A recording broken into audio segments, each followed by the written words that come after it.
রজব মাসেই মেরাজটি হয়েছিল, এটা সত্য। কিন্তু তারিখ নিয়ে ঐতিহাসিক গ্রন্থের মধ্যে কিছু মত পার্থক্য দেখা দেয়। এই রজব মাসেই মেরাজ হয়েছে। আল্লাহর নবীকে আল্লাহর পক্ষ থেকে ফেরেশতার মাধ্যমে বুরাকের যোগে মহান আল্লাহ রাব্বুল আলামিন নিকটে নিয়ে গিয়া 50 ওয়াক্ত নামাজ আল্লাহর নবীকে দান করেছিলেন। সুবহানাল্লাহ। আরও কিছু দান করেছিলেন, সেটা হলো যে হে নবী, আপনার উম্মতেরা যদি আমার সাথে অংশী স্থাপন না করে, মৃত্যুবরণ করে, আমার সাথে শিরক না করে যদি মৃত্যুবরণ করে, তাহলে আমি আল্লাহ তাকে ক্ষমা করে দেব, তাকে জান্নাত দান করব। আল্লাহু আকবার। আরও জিনিস দান করেছিলেন, সেটা হলো স্পেশাল সূরা বাকারার শেষের 2টি আয়াত। এটা আল্লাহর নবীকে স্পেশাল করে আল্লাহর পক্ষ থেকে এগুলো দান করা হয়েছিল। আল্লাহু আকবার। যখন 50 ওয়াক্ত নামাজ দিয়া জান্নাত জাহান্নাম সব পরিদর্শন করে যখন আসলেন, আসার পথে প্রথম আসমান, দ্বিতীয় আসমান, এই সমস্ত আসমানেও নবীদের সাথে সাক্ষাৎ হয়। এক পর্যায়ে মুসা আলাইহিস সালামের সাথে সাক্ষাৎ হলেন বিশ্বনবীর। বলেন, ভাই, আল্লাহ পাক আপনাকে কি উপঢৌকন দিলেন? বিশ্বনবী বললেন, আমাকে 50 ওয়াক্ত নামাজ দিয়েছেন আর এগুলো বলেছেন আল্লাহ পাক। মুসা আলাইহিস সালাম বললেন, এই 50 ওয়াক্ত নামাজ আপনার উম্মত পারবে না, আল্লাহর পাকের কাছে গিয়া একটু কমায় আনেন। বিশ্বনবী গেলেন, কয়েকবার গেলেন আল্লাহর পাকের কাছে। আল্লাহ পাক কমিয়ে লাস্টে 5 ওয়াক্ত দিয়ে দিলেন।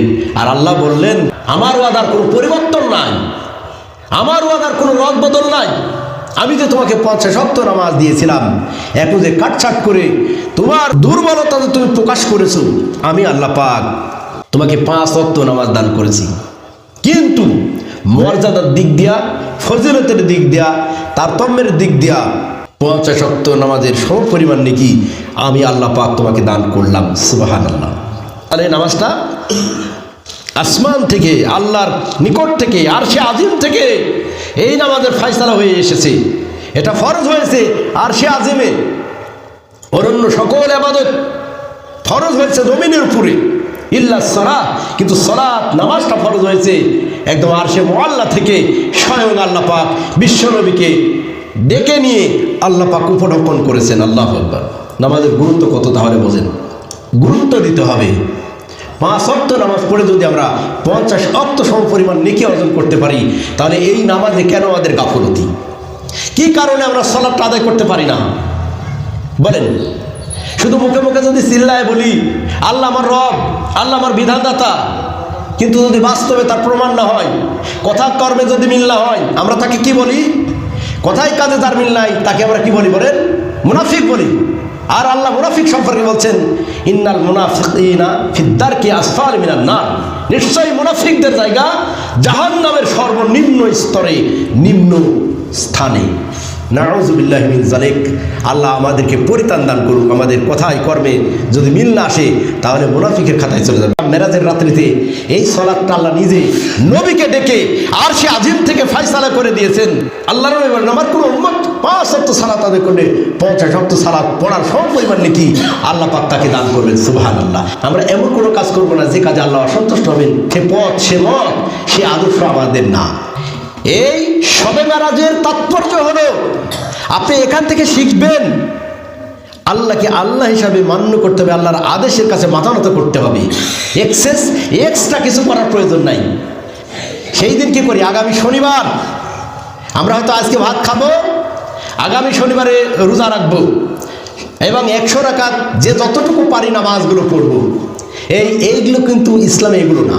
আপনি কন্টিনিউ প্রতিদিন তাহাজ্জুদ পড়েন, কন্টিনিউ প্রতিদিন সালাত আদায় করেন, প্রতিদিনের ন্যায় ইবাদতগুলো করবেন।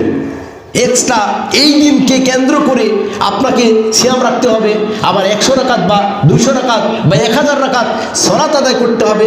এটা কিন্তু আমাদের মা বোনদের মধ্যে টেন্ডেন্সি, এই প্রচলিত নিয়মগুলো আছে, যেগুলো আসলে ইসলাম বহির্ভূত কাজ। আল্লাহ ধর্মের ব্যাপারে আপনাকে আমাকে জবরদস্তি করে নেন। লা ইকরাহা ফিদ্দিন। আল্লাহ নিজেই বলছেন ধর্মের ব্যাপারে জবরদস্তি করিও না। আর আল্লাহ ধর্মের ব্যাপারে কারোর সাথে জবরদস্তি করে নাই। আপনি ফজরের 2 রাকাত সালাতে মসজিদে আসতে পারেন না, বা আমরা পারি না, আর 1000 রাকাত নামাজ, এই নামাজটা আপনি কন্ট্রোল করতে পারছেন না, ফরজিয়াত বিষয়গুলো আদায় করতে পারছেন না। আবার টেন্ডেন্সি কি যে আমাকে 1000 সালাত আদায় করতে হবে, 1000 রাকাত। না না, এগুলো অতিরঞ্জিত। আপনি কন্টিনিউ ফজরের 2 রাকাত সুন্নত সালাত আদায় করবেন। খায়রুম মিনাদ দুনিয়া ওয়া মা ফিহা, আল্লাহর নবী বলছেন ফজরের 2 রাকাত সুন্নতের ফজিলত কি তোমরা জানো? আসমান জমিন উভয়ের মাঝে যাহা কিছু আছে তাহা থেকে উত্তম। বলেন সুবহানাল্লাহ। মর্যাদার দিক দিয়া, গুরুত্বের দিক দিয়া একজন নামাজি গরিব হোক ধনী হোক, সে যে ফজরের 2 রাকাত সুন্নাত পড়েছে তার সমকক্ষ পৃথিবীর আর কোনো রাজা বাদশা নাই। সুবহানাল্লাহ। সুন্নাত নামাজের যদি এত গুরুত্ব হয় তাহলে ফরজের কতখানি গুরুত্ব আছে বলেন?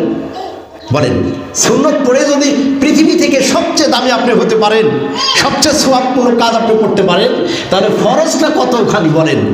নিঃসন্দেহে ফজরের ফরজ সালাতের প্রতিদান আল্লাহর কাছে জান্নাত ছাড়া আর কিছু না। বলেন সুবহানাল্লাহ।